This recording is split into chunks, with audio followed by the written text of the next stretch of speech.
Any virtual webinars, it's nice to be in person speaking to an actual human being. It's a nice feeling. So before we begin, I'd like to encourage the audience to ask as many questions as possible, and I'll try my best to direct it to Dr. Rais as much as I can. Now, for the benefit of the audience who may or may not be so familiar with your body of work, maybe you can tell us a little bit more about your book, your thinking around Industry 4.0 and also Malaysia 5.0 as well.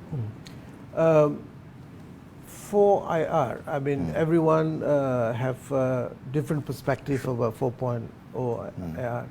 For us, when we started this project on this book, we look at the overall landscape, how things are happening, how things are moving. And usually, when they talk about any factors that is going to impact the nation in a big way, either nation or global or region or whatever, they look at in decades, in terms of decades. Right. But 4IR, you can't even talk about in month, let alone decades. Yeah. So things are fast changing, evolving, and so we started looking at 4IR as a platform to actually reinvent a nation. Correct. And how a nation can benefit from 4IR. In terms of technology, there are many, many technologies. Sure.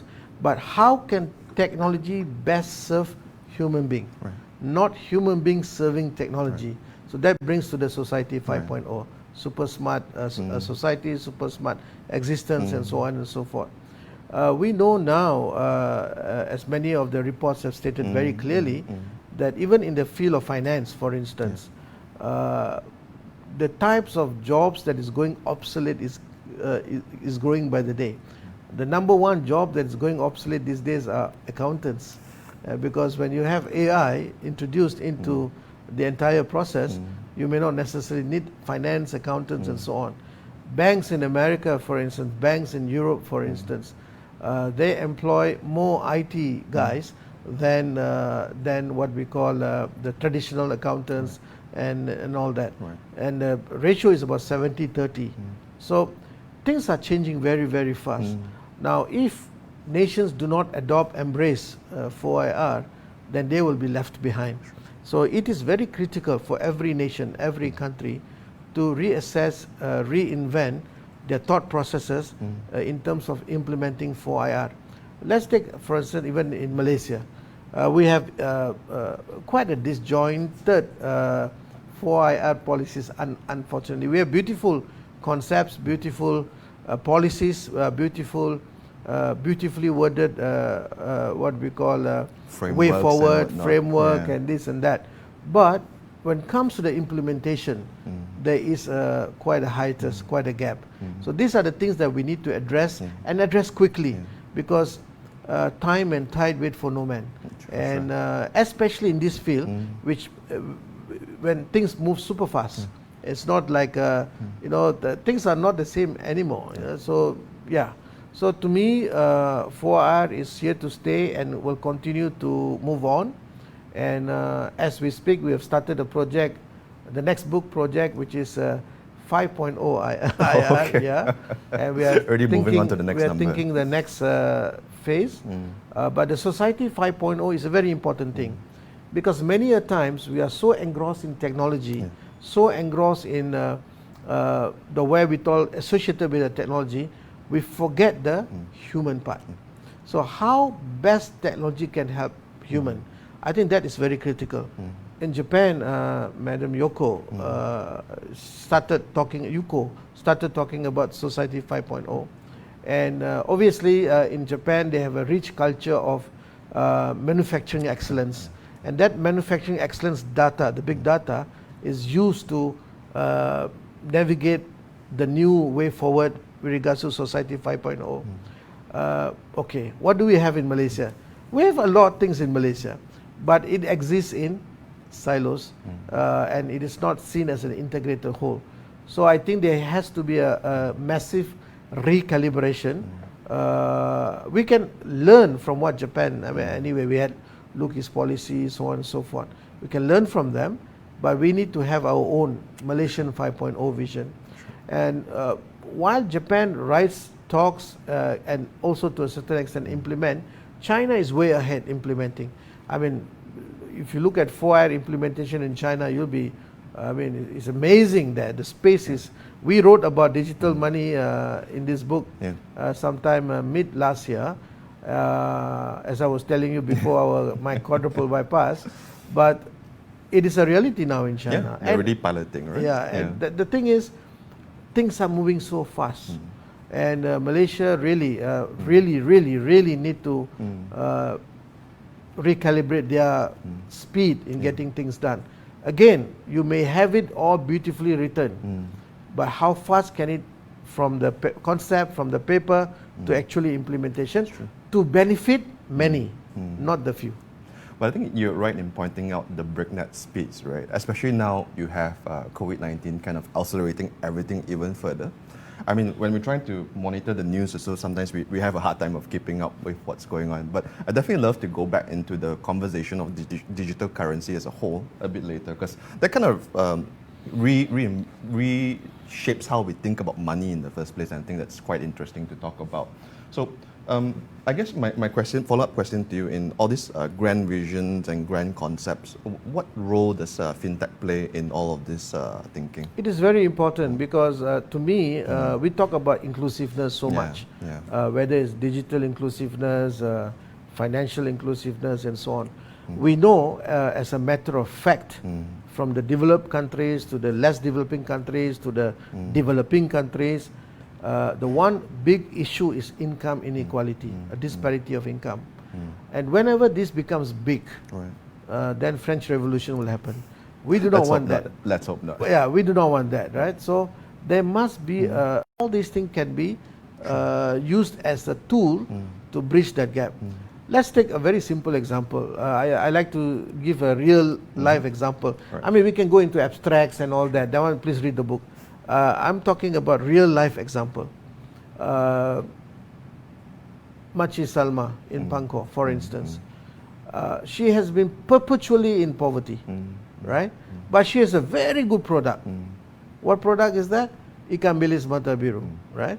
It's anchovites mata biru, right? It's very, very nice, very tasty. Good price. But when she sells to the middleman, she sells with a meager amount, right? And why? Because she is perpetually indebted to the middleman. Because this person comes and give her 2,500 ringgit, meager sum. But perpetually our friend is in the vicious cycle. She cannot come out. So what can we do? When you talk about digital inclusion, financial inclusion, don't just say it. Make it. Do it. So I would love, and I hope MDEC will take this initiative to actually do a pilot to help this kind of people by trying to address the digital inclusion and as well as the financial inclusion. But don't go damn armed with your PowerPoint presentation and all those kind of things. You must have a lot of empathy. In any financial inclusion or digital inclusion, there must be a lot of empathy. You may know certain things. You may know a lot of things. But the people there, the kampong, they may not know everything. They need to understand from very basic. And for you, wow, it is so basic. For them, oh my God, I've never seen this before in my life. So these are the things that we need to address. Let's not just have a very beautiful paper and all that, but at the end of the day, there is a gap in implementation. So I come from a background where I would love to see the work be done. Again, for the benefit of the many, not for the few. We have many affirmative actions, affirmative policies and so on. Beautiful. Elimination of poverty, eradication of poverty, either hardcore poverty or sudden poverty or immediate poverty, or even elimination of racial identification with economic funds. All this is good, right? But unfortunately, because there was a lax in implementation, monitoring, tracking, only some benefited. That some is very few, but the many did not benefit from it. So we must start thinking how we have big plans, grandiose plans and everything, but we break it down to ensure such move like financial inclusion, digital inclusion benefits the many.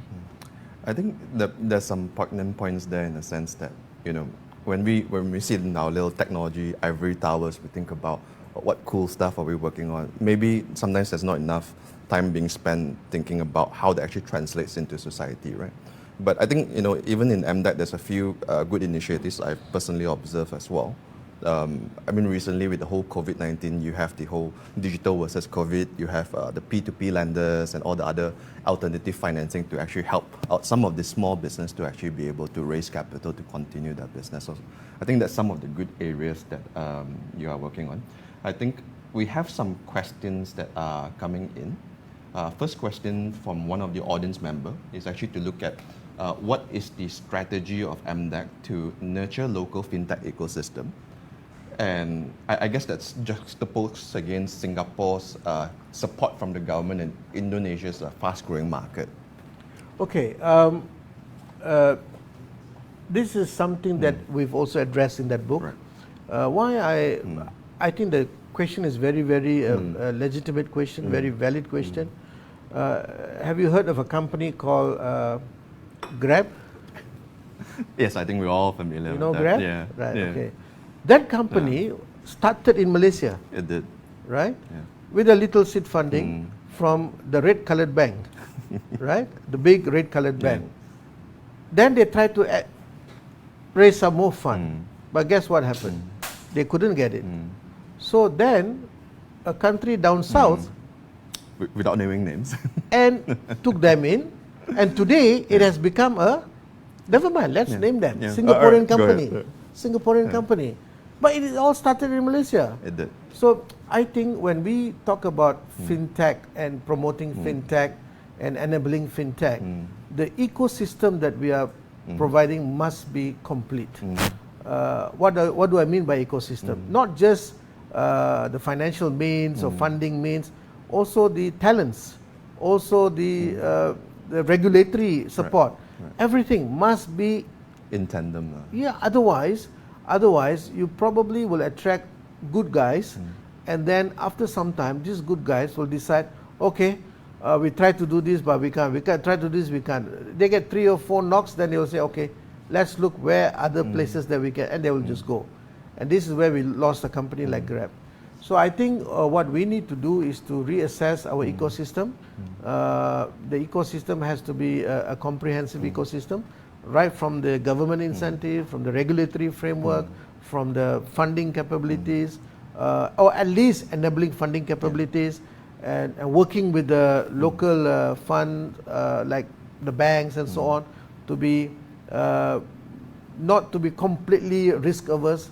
I've said this many times publicly, openly, that sometimes bank gives money for those people who don't need it. We should allow the banks to think a little bit out of the box, and provide the financial support, assistance, going through a due diligence. I mean, the due diligence can be stringent, right? And I think MDEC has also signed an MOU with a local bank to provide the technological assessment on projects, because they say, this particular bank told us that they can fund, but they do not have the technological wherewithal to support or to evaluate or to do a proper due diligence. So we are here, we can help. We actually signed an MOU. So I think more and more such banks should come up and to start looking at this ecosystem. Let's take the Sharia compliant crowdfunding. I think there were 10 licenses issued. I think 1 or 2 started. There's more than about 12. Or 12. Quite a number. I lost track as well. SE is also moving quite fast. But the one that's implementing is not many. And mostly they use English as their lingua franca in their website, this and that and so on. But you're talking about Sharia compliant, right?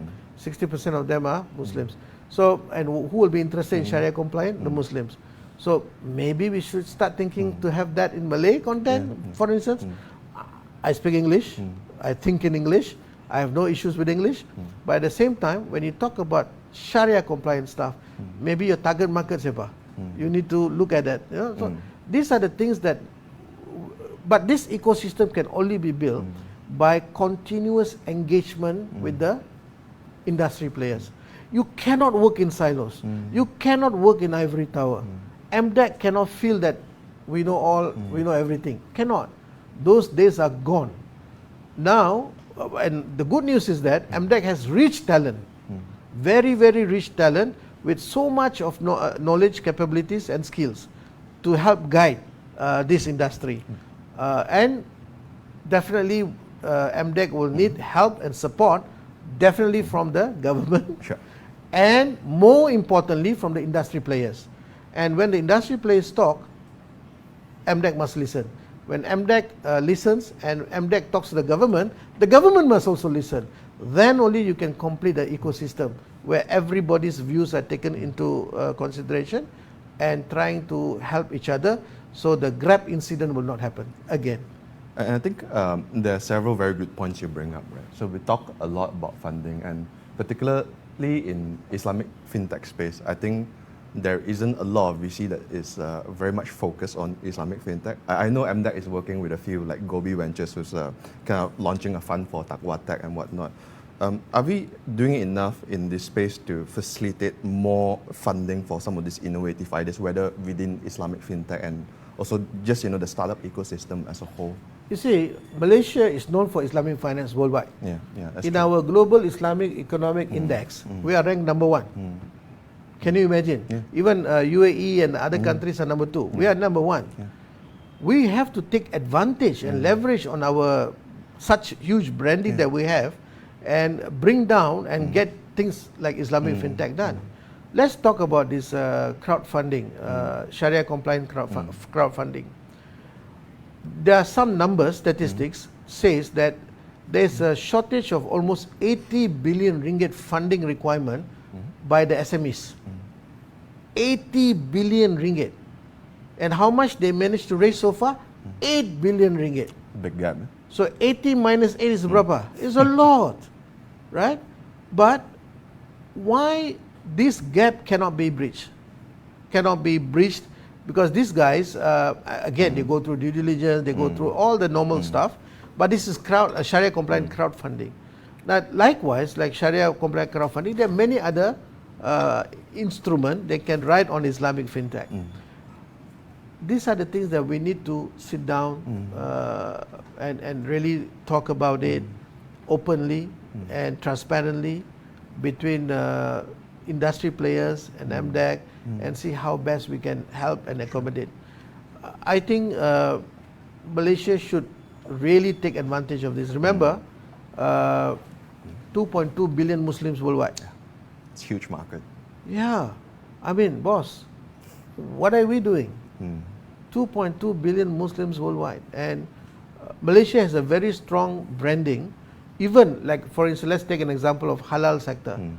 Back in 1970s, JAKIM came up with this halal certification, halal stuff and so on. Today, Malaysia's halal certification is one of the recognized in the world, halal and halal Thayyiban. So why cannot we take advantage of that? I think, yes, we have our own challenges. The next 18 to 24 months, there are troika of challenges. Number 1, COVID-19.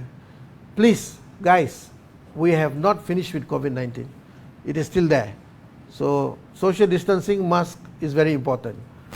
Next, because of the pandemic, there's a lot of challenges, right? It will come. Second is the economic. 18 to 24 months is going to be a lot of challenges, economically speaking. We are not talking about recession. We are not talking about Great Depression. We are talking about greatest depression. Why? Last time in the 2030s when Great Depression happened, it was pocketed. This time is global. And it's going to be very tough. Have we found a vaccine? Not yet. We are close. Not yet. We means here is University of Oxford, not Malaysia. The third one, of course, we have our own challenges domestically, politically and so on. So we are facing all this.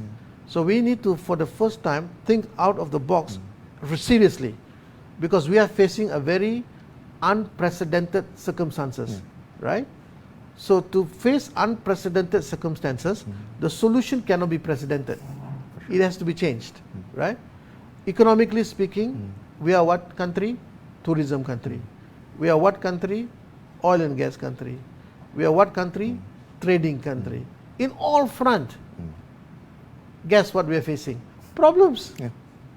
So how, I'm not saying gloom and bloom, but the thing is, we need to think creatively how we can access the existing infrastructure. We have this Penjana, that fund, this fund, everything. Take it, do what you can do to survive and to restart the economy again. It's going to be 18 to 24 months. I think we have to contend with some of these tough realities and really face it forward, right? But just to quickly go back to the whole Islamic fintech thing, because you brought up that we are a leader in Islamic finance, and I think that's a well-established flag globally. But even in our normal observations about the flurry of activities we've seen in the conventional fintech versus the Islamic fintech, the activities are a bit heavier on the conventional fintech side. So, you know, I guess, like, you know, my question is, did we miss the boat on this? What steps could we take? Because to your point, right, like, we have a unique strategic position over markets like Singapore, Hong Kong, who's not really strong in this space, right? So what can we do, Dr. Actually, Rais? Singapore and all these countries are also trying to go into They Islamic are. fintech They because are. they see the market huge, Yes. 2.2 billion. When you say Sharia compliant, you know, those kind of all these things. I think Malaysia have not missed the boat. No? Okay. Not missed the boat from my Right. my view. And I think with little tweaking here and there, we should be able to fast track what we need to do to actually accentuate and advance Islamic fintech.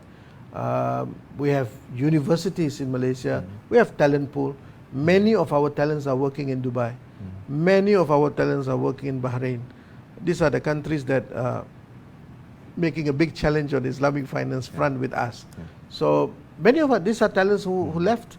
So obviously we need to relook into the ecosystem, making sure the ecosystem is sufficiently complementing each other to be able to do what we need to do. We shouldn't miss the boat. Okay. So let's go back and kind of broadly talk about some of the initiatives that MDEC is working on in enabling fintech in Malaysia. Maybe you can walk us through some of the things that your team is working on. Or I think there are many. There are many. As I just now, they were talking about the e-Berkat and enabling the Islamic fintech guys and so on. There are many training and this and that. But I think there should be a reassessment, with regards to the how do we go about this fintech. Sure. In the last few weeks, I have been engaging with industry players in my own way, quietly, and they have been talking to me on many things. And of course, their wish list is huge. I'm sure. And you know, fintech booster program, for instance, e-Berkat and so on and so forth. But again, I'm still going through the assessment period. You know, I started in MDEC June 15. Yeah. Lot to catch up on. I love to read. I read voraciously. But MDEC guys have been giving me a lot of articles, PowerPoints, and oh my God, there's Really a lot to keeping you read. busy, Really yeah. busy. Apart from I do run a think tank, so this and that. So yeah, it will take some more time for me to basically to reassess the entire picture, and then start looking at how do we prioritize. We cannot stretch our resources like that. Let me tell you, one thing that I learned from MDEC, we have such rich talents, so much of knowledge, skill and everything. What we probably need, as I repeated in the national TV recently, we need some kind of focus, right? Focus and overall vision and strategy. Maybe we need to do a vision board and go towards that particular, what is that vision, right? Yes, spearheading digital economy, transforming digital economy, blah, blah, blah. Now, COVID-19 has actually showed and demonstrated the importance of digital economy. Which is, I wouldn't say blessing in disguise, but more so like it fast-tracked the need. And whenever they want to be a change, there's always going to be a resistance, right? Why? Because many fail to understand the need for change. This is the change It management. used to be nice to have. Now it's like it's a survival thing, right? You need it. And I'll give you an example. I was buying some furniture for my kids, and this gentleman, coincidentally, is a CEO of the company. I didn't know, so I was just sitting down and having a chat with him, and he was telling me. And earlier, I went to another shop of his. That shop he closed down. It's a retail outlet. He closed. So I was wondering, hey boss, why do you close the one in Damansara Utama, and I have to come all the way to this place in Setia Eco-Park? That's very far. Why do you close that? Oh, during the COVID-19, our retail sales plunged. That means no sale. Basically, of course, people cannot move out, MCO and so on. But our online sale picked. I said, okay, so how's the growth? It's like this, huge. So we decided now to not to have a retail outlets, and we want to go all digital. Okay, that's a great idea. So how are you going to do it? Then he says, we are already on a platform. The current platform is where the many products have been sold, like Shopee's, Lazadas, and all that. Right? So okay, so why don't you have your own? Say, why it's so expensive? You know, I have to have a fixed staff, this and that, blah blah blah. They say, how much you pay your? How much is your revenue turnover? 250, 300 million ringgit. They're doing very well. Okay, what's the percentage you are paying for the payment gateway? What is the percentage you are paying for being able to put your stuff in that thing? Calculate and you see the numbers. That number is nothing. I mean, at least compared to the physical storefront, might even be costlier. Right? Of course, but if you have your own platform, you save. You still have to pay the payment gateway, but you don't have to pay the agency fee for putting that on the Lazada or whatever. So I said, why don't you think about that? Oh, very expensive. So the resistance to adoption to e-commerce is there. So how do we extend? And then he said, I asked him, so why don't you do that? You have successful business, you are exporting, blah, blah, blah. Expensive. Expensive? Why is it expensive? Blah, blah, blah. They said, have you heard of MDEC? Then he said, MDEC? So yeah, MDEC, yeah. No. Okay. So then I showed them on my mobile, this is MDEC. And they say, hey, that's you. I say, yeah, that's me. But let me tell you what MDEC does. A, B, C, D, F, G. Oh, we must take advantage of this. So when I came back, I gave to my card, the person's card to one of the staff in MDEC, and I think they are following up. So the awareness is not there. The adoption awareness is not there. So our outreach, MDEC has been good, good talents, good this, good that. But our outreach has to improve. And sometimes, as I repeated in Bernama and all the local TVs, this is Malaysian digital, it is not Kuala Lumpur digital. It is not Selangor digital. So we need to be all embracing nationwide, Perlis to Sabah. Good news is that very soon we are going to have a DEC, all the 14 states. And I think I don't remember the one thing about MDEC, they have so many acronyms. So digital what? Digital Enhancement Center. So that's a good thing. But my question is, you have a DEC in say Ipoh, or you have a DEC in Kota Baru. Will somebody from Pasir Mas go to Kota Baru to learn from you? No. And for that, actually MDEC has a solution. We have something called eSWOT. Right. eSWOT is actually, in a looser term, is agent of change. So this person will go to say 50 houses. So an ambassador. Correct, ambassador, but to train. Right. And to bring them into the digital space. So these are the things that MDEC resources is stretched really, really thin. So yeah, they are Superman, but they're not Superman. But yeah, I guess there's a lot of very broad-based digital initiatives. And I guess the other thing about the Fintech Booster, that's one program that I find particularly exciting. But I don't know if it's still under embargo, you guys can't really talk about it. But I guess, for those who are tuning in, stay tuned for more announcement on that. There's some collaborations I'm hearing in that space. They're going to launch on 4th of August or something. Are we allowed to talk about it? Or Okay. So the FinTech Booster, from what I hear from your team, is a collaboration between MDEC and the Bank Negara team. And it's sort of a incubator program, sort of Sandbox. to direct it to the sandbox. I think the MDEC team will probably give more detail after this. So stay tuned for that. So we have more questions from the audience over here. So one of the questions is to look at whether there are any plans to have a Islamic tech or fintech incentive to make Malaysia an Islamic fintech hub. So are there any active initiatives that we're working on to position Malaysia as a fintech hub yet? Any framework, any plans? I think it's a natural extension from Islamic finance being very established in Malaysia. But in terms of plans and all that, we probably have to look into it carefully and come up with a proper framework. But we should leverage on our branding of Islamic finance hub. And obviously, when you talk about Islamic finance, there are various views about Islamic finance as well. I have my own views about Islamic finance. But Islamic finance or fintech is the way forward. And we must do it. Give us some more time to work on the framework and all that. We'll stay tuned with great interest. Yeah. Now, I guess there's a lot of things that's happening in the fintech space, right? Let's take a step back and look at it broadly. You have things like digital currencies happening. You have decentralized finance happening. So within the financial space, within that tech space over there, what excites you the most? What is making you like?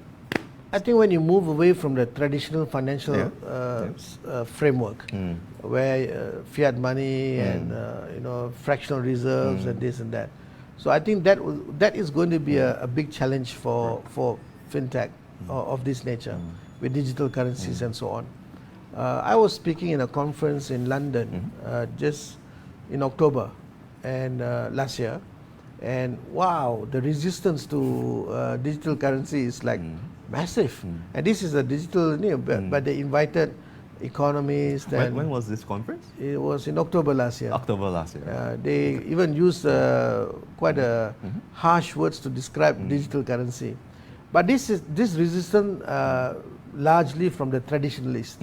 Are they the bankers or are they the regulators? Mostly bankers, right. central bankers and so on, right? So they want that fiat money to continue, right. They want the fractional reserves to continue, those kind of things. Digital currency is a little bit different, but if you look at Germany, for instance, you see Deutsche Bank is on the slide. Neo banks, those digital banks and so on, is on the rise. So I think you like it or not, that is going to be the reality. In this book, we talked about that China is going to start on this big time. And now, as you know, it's already there, maybe at a pilot stage. But I believe they would like to do it big because they just want to stop the hegemony of the traditionalist bankers associated with US. So so it's a bigger discussion, bigger debate, but yes, that is the way forward. I think it's interesting because in October there's a lot of resistance, right? But a recent BIS study actually indicated that maybe 70 to 80% of the central bankers are actually piloting something right now. So it's to your point, right? Things are moving so fast, like October to now. That kind of stance has changed with a lot of these traditionalists. Piloting sometimes. People pilot not to implement sometimes. Piloting just to see what is the implication, the consequences, and so on. Because you are rocking the traditional banking system or traditional banking hierarchy. And in global world, US dollars is a very important but even they are looking into digital dollars as well. Well, you see, digital dollars, right? So I'll give you an example. We seed, we fertilize, we grow the palm tree, we take the palm fruit, we process it to palm oil, and then we export it to the US. What US does? They just print money on the paper and give it to us. This is the concept of fiat money, right? So for America, it is in their big interest that fiat money is to protected at all costs. So that's why the continuous what we call debate between the traditionalists and the digital currency guys will continue. Do you think the digital yuan will threaten that though? Possible, but when you talk about digital UN, that's United Nations, right? So we all know how United Nations operates. But anyway, that's a different, much larger discussion. Yeah, much larger discussion. But my concern is, I remember asking a professor from Harvard. I presented my view on Islamic finance in Harvard, and I asked him. We were discussing. Then he told me that for US dollars is very important. It's a national security. So anyone who threatens the US dollars, we have a beautiful army to send. So that's exactly the word of a professor, So what I'm trying to say is that currently US dollar is being used as the currency for petrol dollar. No countries have changed that. Some tried and they disappeared. The country didn't exist anymore. So I think this battle between the traditionalists, monetaries, and the digital guys will continue. And it will be an interesting one to observe. But we need to also be mindful, because if you have some guys who is in the leadership who are trigger happy, it's also it's a problem. Yeah. So China is doing it, and China is doing it in their best interest, because for once there are some countries who are standing up and saying that, look, Germany has done it, piloting as well. So it is something that you cannot avoid. It will happen. So because it's going to happen, people started piloting. I guess so. Going back to a point you brought up about neobanks in Germany and in Europe, I think in Asia we're also seeing a lot of activities as well. Hong Kong has issued 8 licenses. Singapore has come up with a framework. 14 are being evaluated at the moment. Even Malaysia as well, we have our draft framework, and we're kind of predicted to have the digital bank framework out by this year. So what are your thoughts around this digital bank space?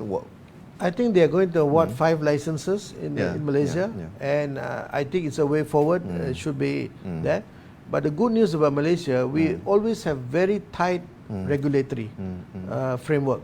So let's take example of the financial crisis of the last financial crisis. Globally, like Dubai was affected very badly. Even Singapore was affected very badly. But Malaysia was not, because we had a very good regulatory framework. Even when we talk about digital asset exchanges, our regulatory framework is very, very stringent, very good.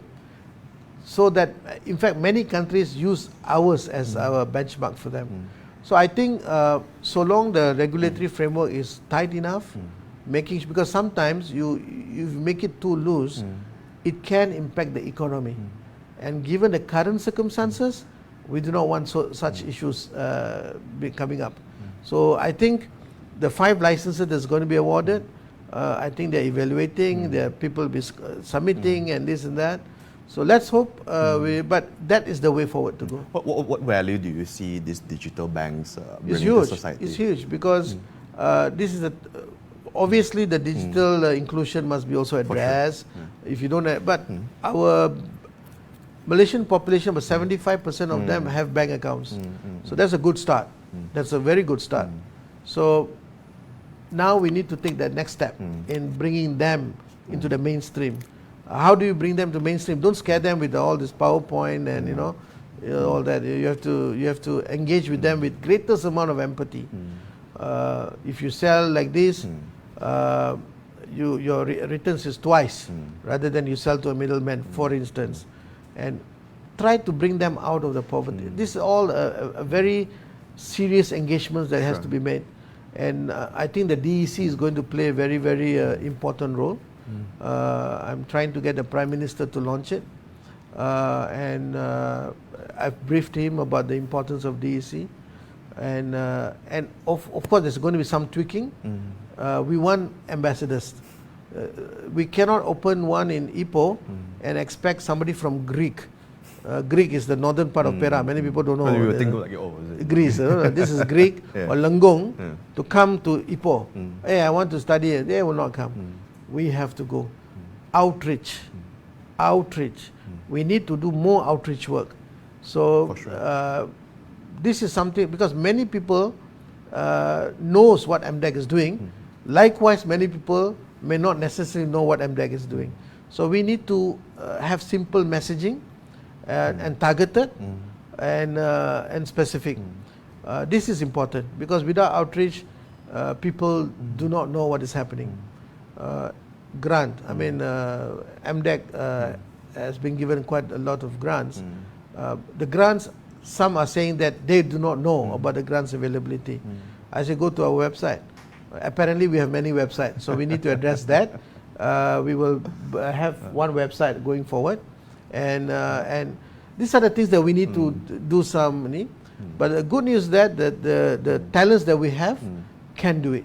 I think MDEC has done a strong job within the urban areas, within a lot of the startups and companies. So I guess some of these areas that you feel they need to focus on is more on this kind of rural areas with the Makcik Samas of the world. We need to have a holistic approach. Right. Even in the urban areas, some of the urbanized saying that I'm treated quite differently from the other, those kind of things. It all happens. But I think if we can introduce easy to understand, access with outreach and so on, I think that'll be all right. So going back to your point on regulation, you're saying that SC has done some good work in the digital asset exchange space. And I think there's also several studies that has praised the Securities Commission for their regulation on alternative finance. Things like P2P, ECF. We've been regarded as a country that's regulated it very well. In a space where you see China having a lot of issues, Indonesia having a lot of issues, we've done quite well in this space. So in your view, with regards to Malaysia's regulation around the fintech and finance space, what is your sense on it? Like, do you think we've done a good job? What other areas you think we can introduce new regulation or policy around? I think that particular portion is still evolving, and I have not seen the whole thing, but it's evolving. But I can be very assured, and I'm comfortable that most regulatory framework that emerges from Malaysia, be it SC or Bank Negara, they are quite holistic. And yeah, some people will say, oh, it's so restrictive, this and that, but at the end of the day, it protects everyone. That's true. So one of the questions from the audience here is to look at your aspirations as a chairman for MDEC. What's your vision, and what is your vision for MDEC's position on a global scale? Okay, spearheading or transforming digital economy, that still is my aspiration, but maybe a little bit tweaking here and there. We want this spearheading, transforming digital economy for the many. It cannot be for the few. Right. So this is important. Our outreach has to improve and reach people that we have not reached before. This is also important. And then we need to be focused. We need to reprioritize. We cannot have like this.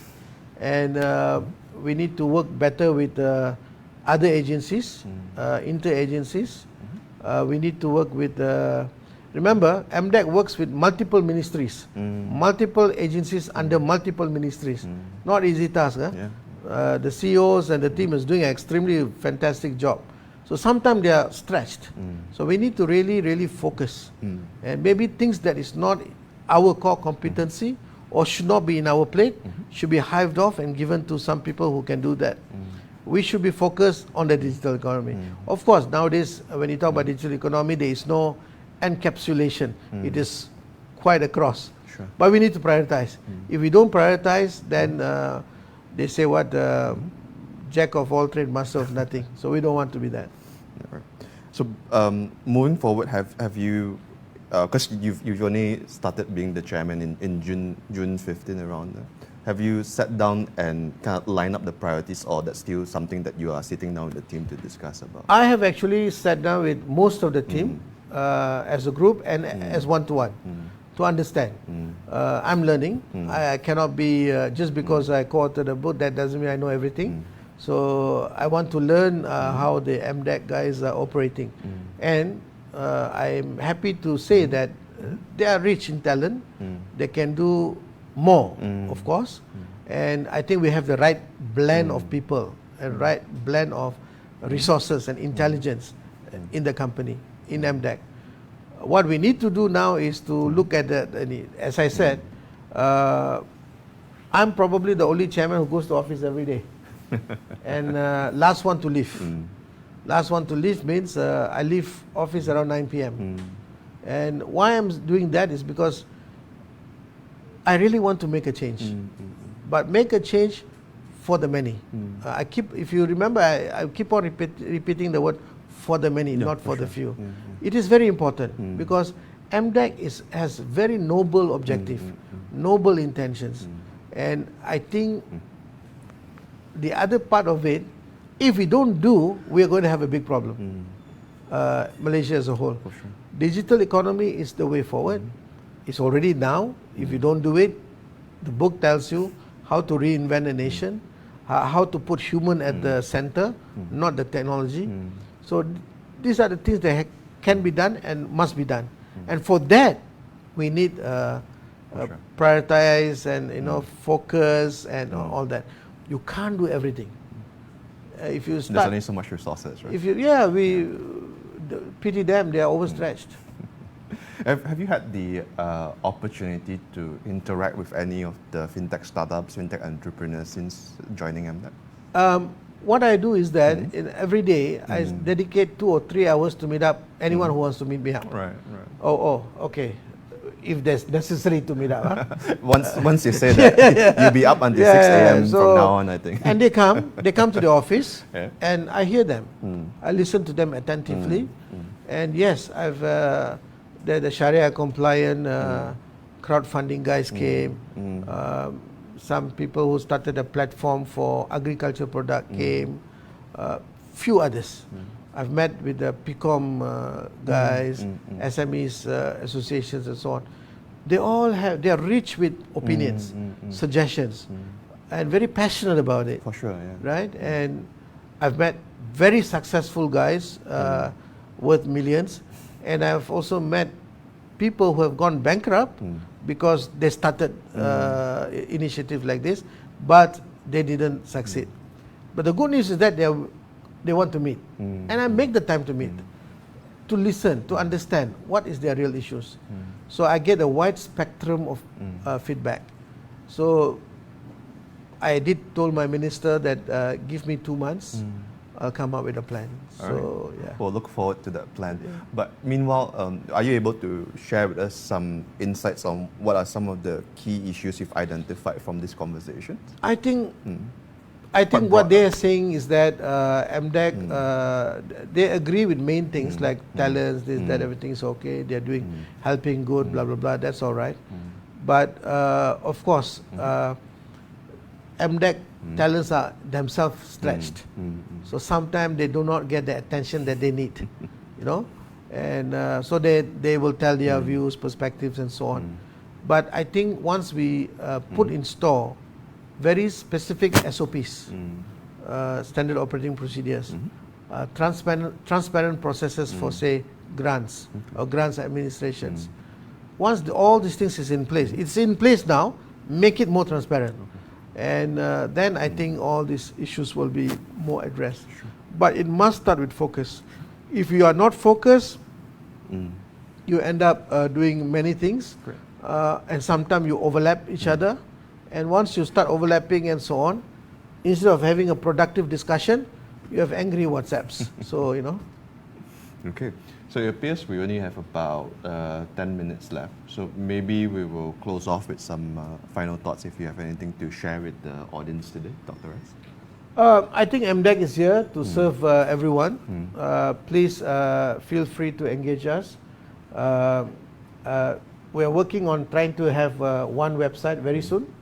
A small company called Apple, it's a very small company.